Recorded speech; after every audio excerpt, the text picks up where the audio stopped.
It's my pleasure to welcome back a friend, an advisor, a collaborator, Dr. Maha Aziz, who's a professor at NYU, a person who's written a trilogy of books, and recently wrote an essay for the Time magazine, which I thought discussed the risks associated with the New World Order so well that I requested her to come back and talk to us about the research. Sure. So, the last decade or so, I've been focused on global risk, which means the threats to our stability, what is going wrong, what could go wrong. We look at future trends. And as you said, I've been based at NYU as a professor and author. And one of the projects that I've led with my grad students at NYU and the crowd of experts at Wikistrat, which is the world's first crowdsourced consultancy, is this risk prediction project. So every year, uh, for the last 8 years, in fact, in December, we meet online and we crowdsource what we feel will be the major challenges for the coming year. We also, in the last 4 years, initiated a project on shock events. What are the less obvious or less predictable risks that could come up? Which is what I think many of you may have read in the Time op-ed that, Congrats, by the way. What an yeah, op-ed. Yeah. thanks. So, I feel that, from my perspective as an educator, as a social scientist, this framework of global risk is another way to understand the world better so that others can make better decisions. And that really is what motivates me to keep writing, whether it's in Time magazine or, as you mentioned, my trilogy of books. The first book, which we talked about previously, was Future World Yes, Order. in And then Dubai. yes, exactly, exactly. And more recently, I've been wrapping up the part 2 and 3 of the book, but it got delayed as the pandemic evolved. And so I'm looking forward to sharing that in the coming months. And in the last couple of years as well, I've really, although I love to engage with my students and go to academic conferences, I've started to speaking to other types of audiences uh, through various agencies. I spoke at COP27, for instance, and also at COP28. More on that later. Obviously, it was a mixed experience there, but also real estate investors in Finland and you know uh, consultants in Miami. So I think there's no question that we are all very curious about what could be next, what is on the horizon. And I imagine that's the case for members of Network Capital. I mean, I'm an ancient millennial, and I imagine most of you are much younger. So and I welcome your questions and feedback later. Um, but I think it's even more important for your perspective to be added to the public debate. And I say this to my students as well, because people a lot older than us are scratching their heads as to what could be next. So any value added, any input you can have can be value added. I also am on you're very familiar with the World Economic Forum, Utkarsh, and I've been on the council, the Global Future Council on Risk, since 2020 as well. So it's been enlightening to get that perspective. But today I thought, let me share a little bit more about what we've been doing with this most recent project, and that again, that also relates to the Time article. That's right. Um, so, first of all, a big picture, I think it's important for all of us to be on the same page as to how we might appreciate how the world has evolved. As you know, at the end of the Cold War, there was a sense of consensus, a sense of clarity about the world and how to understand it, right? We knew that geopolitically the US was in charge. The US won the Cold War against the former Soviet Union, and that gave it the legitimacy to lead us on a global stage. We also know that at that point, democracy was declared as the best system. It beat communism, and that was the political system that all countries were supposed to adopt.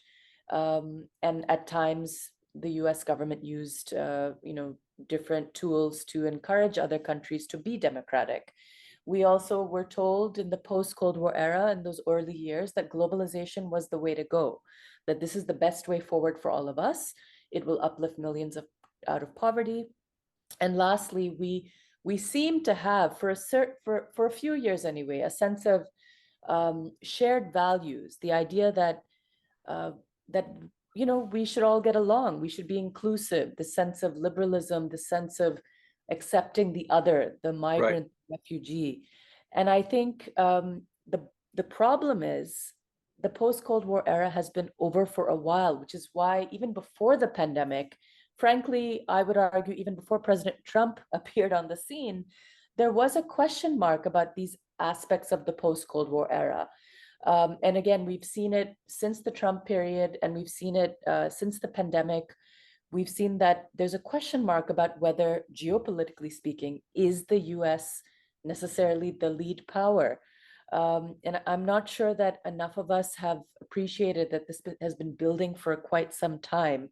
And as we'll discuss, there are other countries that have and actors who have tried to step up. Secondly, in this post-Cold War era, we've seen that democracy is not working, and I'm not pro-dictatorship, but the bottom line is in most democracies around the world, we've seen that citizens have pushed back in what I've discussed in my work in the past as this recurrent crisis of political legitimacy. Hmm. Citizens, armed with technology, perhaps, maybe that's the game changer that has facilitated this. They have been able to challenge their governments, their government policies, certain leaders in democracy, dictatorship, and mixed systems in ways that we didn't really anticipate. Um, Thirdly, again, globalization was supposed to work for all of us, but we've seen a policy alternative emerge in significant ways before the pandemic, during the pandemic, and it will persist, I imagine, in the coming years in terms of economic nationalism, right? And let's not forget this looming cloud of automation, tech-related unemployment that we'll have to contend with in the coming years. And lastly, I think the aspect of global risk that I'm not sure we fully appreciate is that we have had this crisis of identity, of values. Are we globalists? Are we nationalists? Do we care about the other? I don't feel we've really understood or appreciated this. And in the last decade of my work, I hate, it's upsetting just to have noted this evolution of hate with different forms of extremism, from far right to Buddhist extremism to Islamist extremism. And as I pointed out in the Time article, like, are we heading now for a new type of terrorist recruit that's more environmentally driven, that's Mm. fed up with the fact that governments and institutions are failing to make the progress that we need. And I think that's something to really keep in mind. And, the COVID effect, the Ukraine effect has largely just exacerbated this crisis, this global legitimacy crisis with the end of the Cold War and this confusion geopolitically, politically, economically, and socially about where we are. And I think that's part of the reason in recent years we've been at a loss. We're not really the post-Cold War era, US leadership, that's behind us. Whether or not President Trump returns to office, frankly. So big picture, that's how I would encourage Network Capital members to really, that's how you should view the world in this post-Cold War era in these four facets. Okay, so That's fascinating, Maha. that's It's a really interesting overview. I've already started getting questions from listeners. One of them is about epistemic agency, which we can perhaps discuss a bit later. But I sure. want to dive into the five main risks that you talk about in the Time essay, only because it structures the post-Cold War era really well. Mhm. So shall we begin with the Middle East? Not necessarily who's doing well, who's not, or not necessarily from the point of view of ethics, but from international relations. How do you see that, and what are the implications for the region and for the world order? This is a tough question. It's really, looking back, there were indications that this could happen, that there could be this unexpected assault, and we just missed the sort of the hints that this was on the horizon. I think a lot will depend on well, the US election, right? In the event that President Trump, in the coming months, there's indication that he's heading for a victory, which frankly, a lot of the polls suggest that is the case. I think that's going to obviously become a major geopolitical flashpoint for conflicts, not just in the Middle East, but also with regards to Ukraine. Already there's, even during the Biden era right now, there is a concern that the government will not be able to push through the aid that Zelensky has asked for. So I think what we need to, if we take a step back, I think what we have to recognize is that the US is already a very overstretched power. In the event that we see one more major conflict, I don't know to what extent the US would be able to be engaged in the way that it might want to, or Biden might want to. And the obvious shock event or conflict that comes up is with regards to Taiwan. Is this the year that China steps up and invades Taiwan, particularly in light of this election that's coming up in a couple of days? And I think that's something to keep in mind. We live in a world where we don't have clear leadership, plus the big powers, and this relates to one of the risks in our upcoming top 10 risk list. The idea that this is perhaps a post-superpower era that we are entering.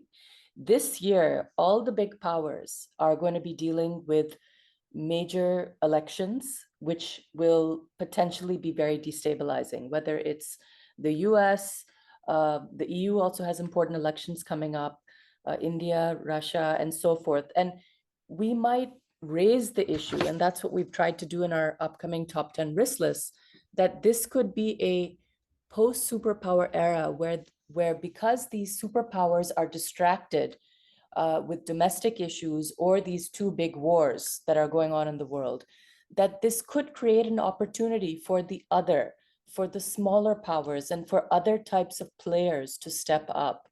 And I'll be honest, we have been raising this issue for a while, the rise of the non-state actor. I used to talk about this more in the context of the tech leader, the tech firm that is influencing geopolitics and politics in ways that we're not fully appreciating. And obviously the classic example is Ukraine.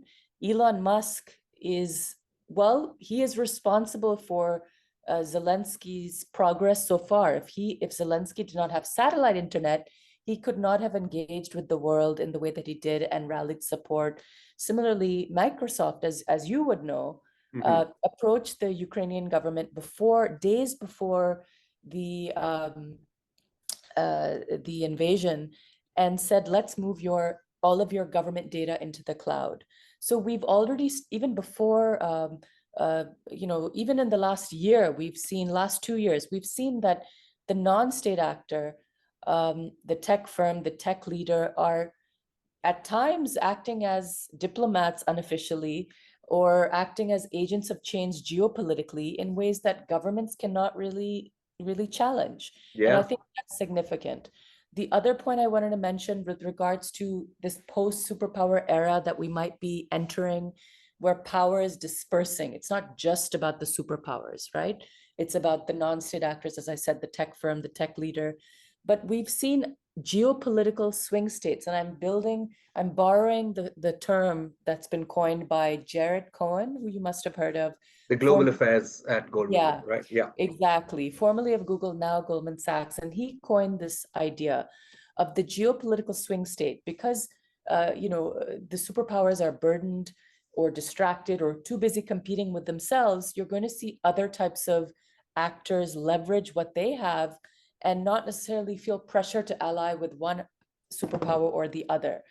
And, just a simple example is a country like Ghana. They've discovered that they have incredible assets in this period when allegedly we're moving towards closer to a period of renewable energy and away from fossil fuels.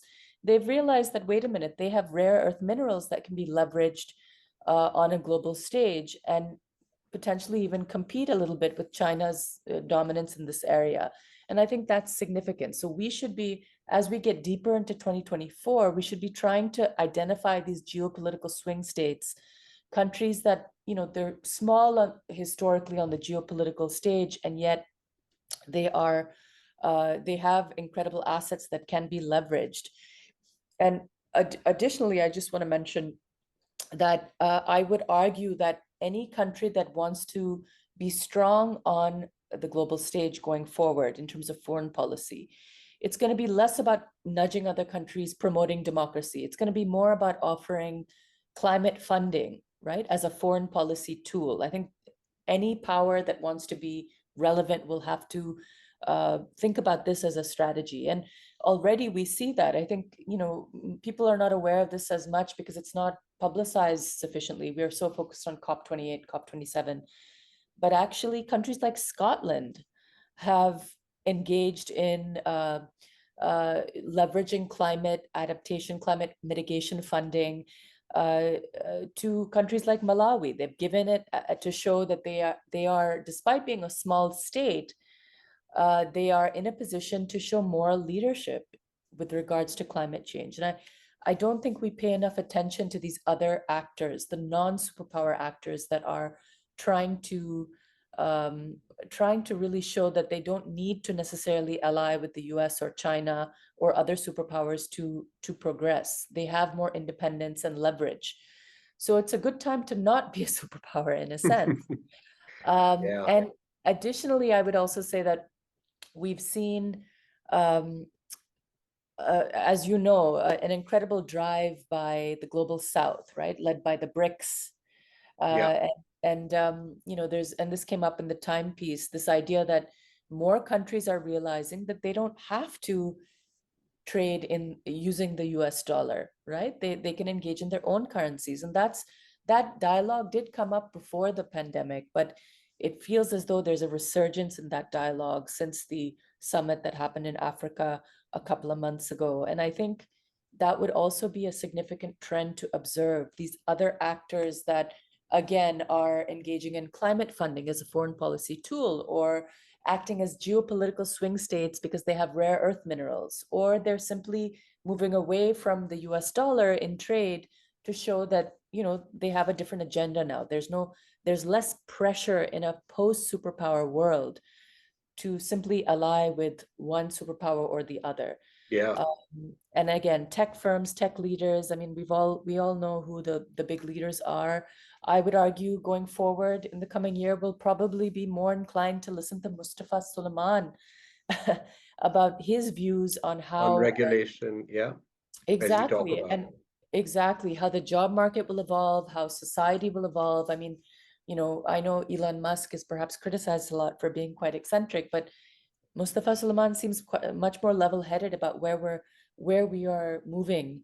And I think, again, power is dispersing in a post-superpower world. I think it's positive, but from the perspective of risk and instability, it could be negative, right? Because we're not clear, we just don't have clarity Yeah. on who's allied with who. And so it's going to be a little fuzzy for definitely for the coming year, and probably for the coming decade till 2030, till we suddenly wake up one day and have realized that, oh, this country is the superpower, maybe because of AI dominance, or AI weaponry, or some other aspect of power that perhaps we've not even thought of yet.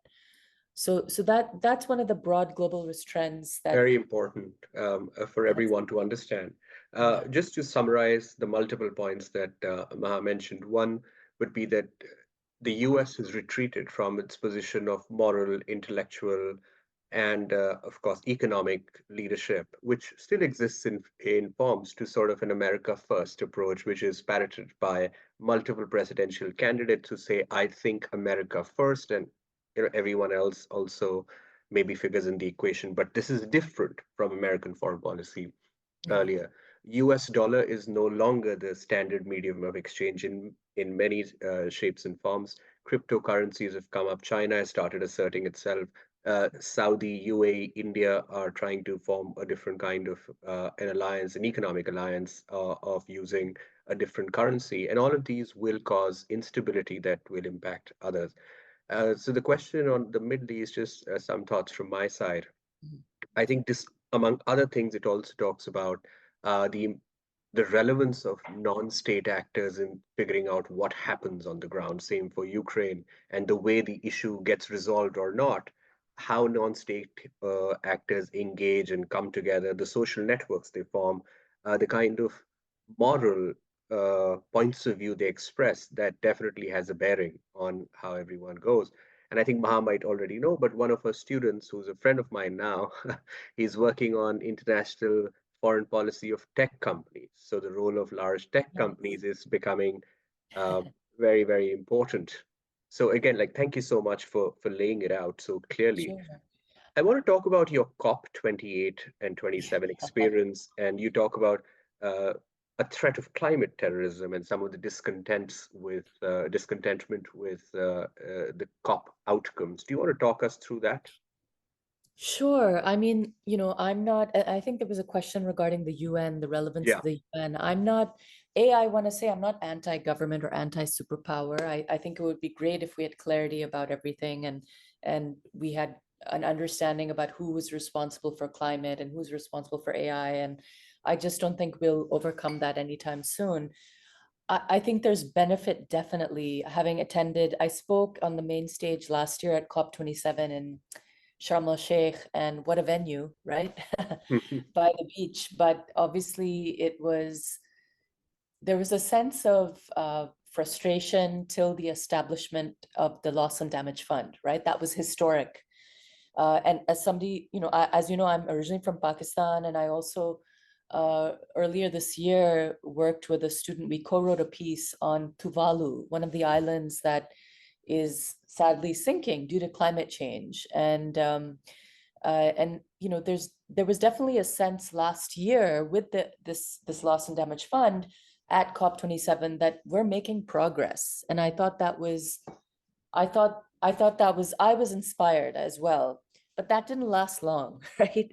That sense of positivity or optimism or hope really didn't last because, in the subsequent months, we realized that most countries, including the big powers, including the US, they were backtracking. They were saying, we don't think we'll give, we probably won't give money. In fact, uh, the climate envoy, John Kerry, last year said, the US and other countries have a responsibility to show moral leadership and contribute. Just before COP28, he said the opposite. He said, we're never giving money. So it was really frustrating. And if you look at the numbers, and I think I mentioned this in the article, I believe 700 million was pledged, and the UAE sensibly gave a lot of money, given that they were facing some backlash for hosting it as an oil-rich country, and the head of the oil company was also the head of COP28. But they were very sensible to give a significant amount. The US barely gave, what was it, 17 million or something like that. I Yeah. mean, it's really upsetting. And I think I I think it's safe to say we're not going to make progress. I mean, at the end of COP28, as you know, there was this decision to finally agree to move away, to start to transition away from fossil fuels, but that's by 2050. Mm. That's a long way away. So in the meantime, this year for certain, and this decade, we're going to have more climate events that will lead to more conflict, that will lead to more refugees. Nobody is taking responsibility, frankly, for climate refugees. They don't even have representation in international law. So I think we're not fully appreciating the near term. A lot of these discussions, these big summits, they're more long-term strategy, long-term policies, and who's going to help in the short term. So that is why in our work and in the timepiece, we thought about what's going to happen more near term in the event the frustration grows about the failure to tackle this obvious shared challenge of climate change. And so that's how we came up with this particular one to do with environmental related Yeah. terrorism. I don't want to, and again, I want to be very careful about what I say. I'm not suggesting a young teen activist is suddenly going to engage in violence. I mean, there was a presence of young people protesting at COP27, COP28 in a World Economic restricted way. Forum, it happens wherever they. Exactly, Yeah. exactly. So I'm not suggesting they will suddenly one day be violent, but there's a level of frustration that's going to bubble up, continue to bubble up. And at some point, it's not inconceivable that we will see some sort of direct challenge to government or fossil fuel companies in a violent way. I think, frankly, it's inevitable. As I mentioned in the piece, certainly more activism, more pushback against ESG investing, um, more activist investors that are pushing companies to be more sustainable in their investing and in their products and so forth. We've even seen young people start lawsuits against governments and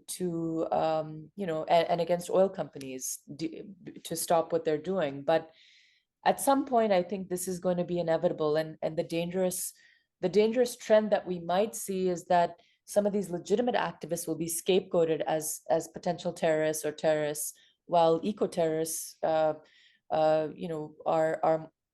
emerging on the scene. And there is some precedent. There was I think it was the Earth Liberation Army. There were a few examples in the past, in the 80s. But that's what we felt, that this is in the realm of possibilities, though it's very hard to predict. The other element that could be very dangerous for us, and I do want to, I mentioned the startup in the US in the article, and I spoke with them, I'm touched base with them recently as well. I had read briefly about the technology, but I didn't know that it Yeah. was already operational. And I was surprised as well. And so the big problem is, if we don't have a UN driven solution, if governments Maha, are do you want to still. tell everyone what that problem and startup roughly is? They may not have read the brief. Sure. So the basic idea is, if our governments and other actors are not going to get their act together, and we keep dealing with the effects of climate change, you're going to see a private actor, whether it's a startup like Make Sunsets, or a private actor like a billionaire, try to hack the planet. And one type of hacking of the planet is solar geoengineering.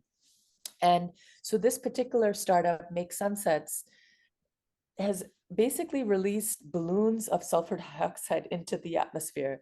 And the idea is that that will reflect the sun's rays, and that will cool the planet. And I don't want to suggest that I back this approach. I think the sense I've had from talking to, reading about them, engaging with them, but also talking to journalists who specialize in this topic, and the sense is that this is a very small scale strategy that's being attempted, and the long-term effects are not clear. And that's the problem with solar geoengineering. It's controversial, right?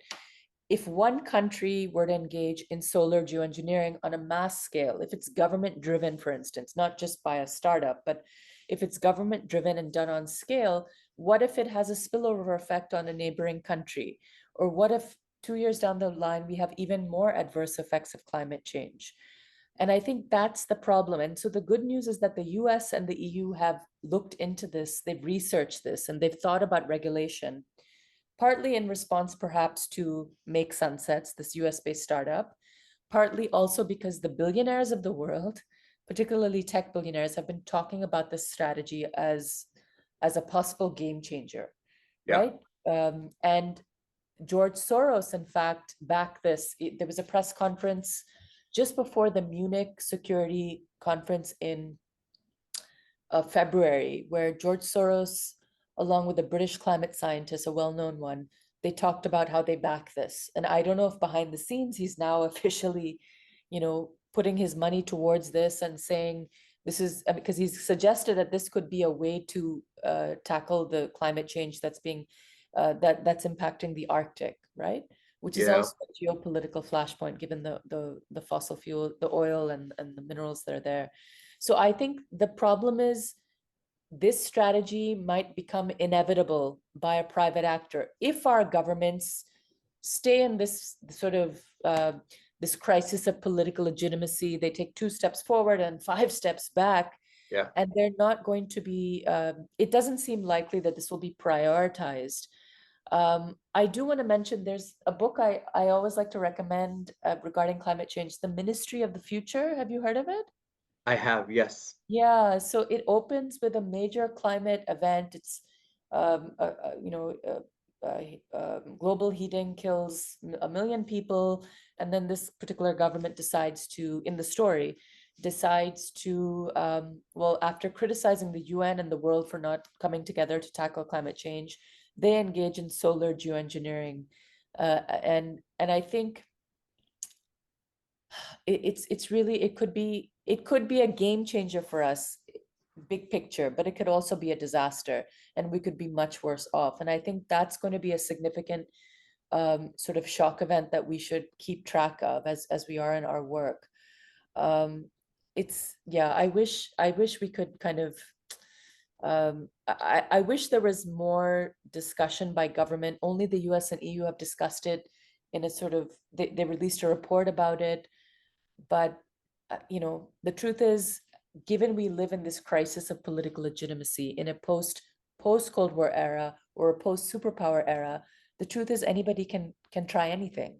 Anyone can try anything, and the private actors seem to be trying quite a few things. Some of them are working. We have already discussed Tesla and Elon Musk's personal Yeah, impact, whether people like it or not, on the geopolitical world order, but also how strongly capital and boardroom dictates action. If you look at a lot of what, and this is not my term, of course, what people criticize as woke, I don't even know how that's defined, but let's just call what people refer to as wokeism. People are now connecting it to the boardroom by looking at to the what, sorry, to the, the wokeism, yeah, WOKE. And again, I'm not pro or anti woke. I'm just saying that if you do a deeper dive into where that agenda comes from some people, one camp argues that it's basically coming from the boardrooms of the large asset yeah, management companies and who hold large stakes in bigger empires that dictates what people say. And the others believe that, okay, we seem to be powerless. So what do? We go on the roads, we sit there, we throw paints on paintings, we come up and protest. I think everyone is in the process of figuring out what to do. But I'm mm, glad to a certain extent, at least people have learned to say the right things. That's necessary, but insufficient for right, action. And I think that comes across very clearly from what you've explained. definitely, definitely.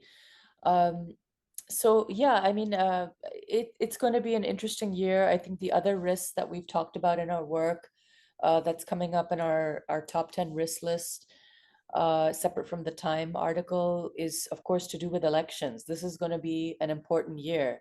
I believe over 70 elections Yeah. globally. And let's not forget, this is the era of AI. We don't know to what extent AI, I mean, you would know best given your tech background, but we don't really know to what extent technology and specifically AI will help or hinder the election process. And that's going to be significant. I can only imagine how it might be leveraged here in the US and what that will mean in what will likely be a Trump versus Biden showdown in Yeah. November. So I think that's definitely something to be concerned about.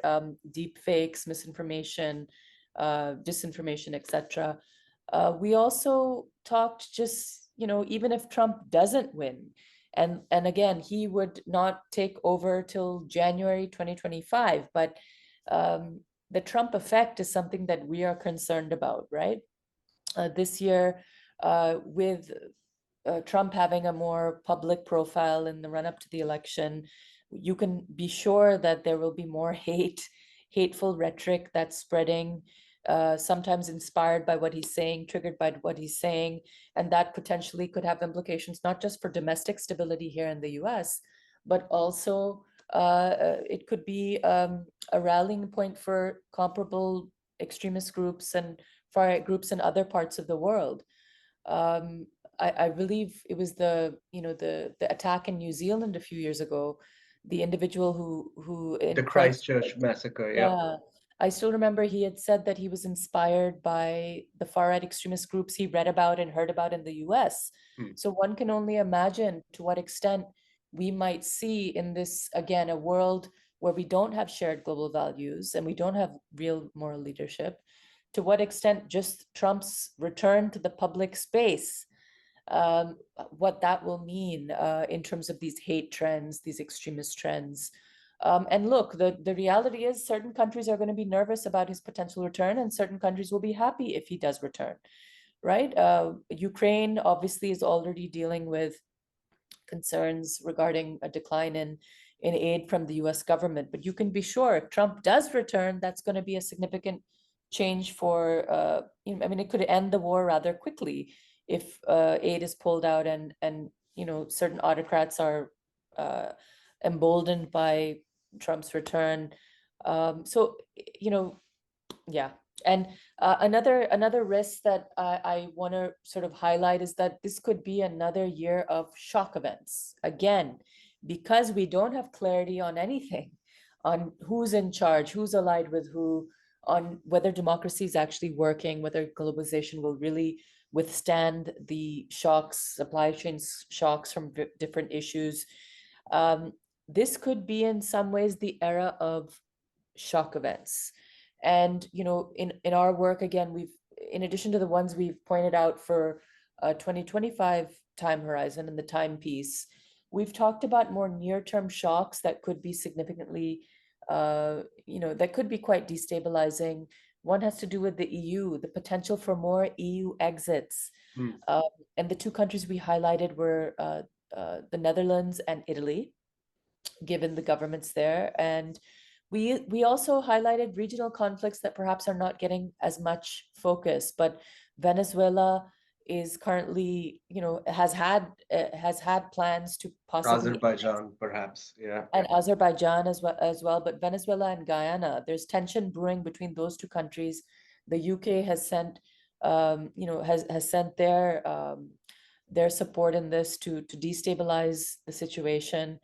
Let's not forget the migrant crisis. Mexico, US, partly due to the Trump effect and partly due to this ongoing, perhaps, mishandling by Biden in dealing with this issue. This is going to be an important campaign issue, and that will have regional implications for sure. And another shock that, we talk a lot about extremism and the different types of extremism, as I mentioned, eco-terrorism. I would also argue, as I touched on in the piece, that we might be seeing an anti-tech backlash that could lead to violence. Backlash, as they say. Yeah, exactly. I'm a fan of technology just as much as the next person, but for those who will lose their jobs, for those who feel they will be replaced by robots, and that anxiety of potential or chronic unemployment, the potential to lose our occupational identity.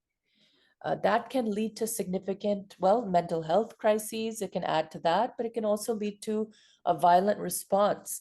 Will we see certain tech firms or certain tech leaders who keep telling us that life is going to change? You better get on board. You better learn this tool and that AI tool. Could we see a significant pushback that leads to a sort of some form of backlash and a form of extremism, terrorism? It's The easy. Luddite movement in the 21st century. We are going to see all of that. In my dissertation, I am actually exploring this topic of what does achievement and automation mean in the workspace. In fact, we're having a philosopher, Sven Nyholm, to discuss this on 11th of this month. Okay, Precisely excellent. this. Maha, you do what you love, you write, what you care about, and you have a voice. And that's a very enviable position to be in. I mean, as a friend, I'm inspired, but 90% of the people will have to reinvent themselves in the coming 6 years. And that's not such an easy process. I agree. I think it's really, I'm not sure governments are really in tune with this. And even before the pandemic, we talked about automation leading to unemployment. That was discussed by many of the billionaires of the world, the tech billionaires.